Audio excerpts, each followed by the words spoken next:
உன்னை சுற்றி அரங்கேறும் துரோகங்களும் நாடகங்களும் உன் தோல்வி அல்ல. அது உனக்கு தகுதியற்றவர்களை உன்னிடமிருந்து பிரபஞ்சம் பிரித்தெடுக்கும் வடிகட்டும் முறை என்பதை உணரு. உன் மௌனமே உனது மிகப்பெரிய ஆயுதம். ஏனெனில் நீ அமைதியாக இருக்கும் நேரத்தில்தான் உன் சார்பாக பிரபஞ்சம் பேசத் தொடங்குகிறது. அதுவே காலத்தின் மறுக்க முடியாத உண்மை.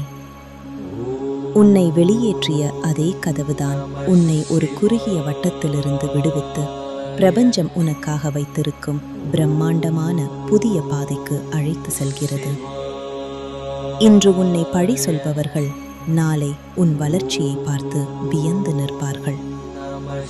ஏனெனில் பிரபஞ்சத்தின் நீதி என்பது பொய்களை களைந்து உண்மையை சரியான நேரத்தில் சிம்மாசனத்தில் அமர்த்தும் பேரதிசயம். இந்த வீடியோ பிடிச்சிருந்தா சிவன் பாதை சேனலுக்கு லைக் பண்ணுங்க, ஷேர் பண்ணுங்க, கமெண்ட் பண்ணுங்க, சப்ஸ்கிரைப் பண்ணுங்க. ஓம் நம சிவாய.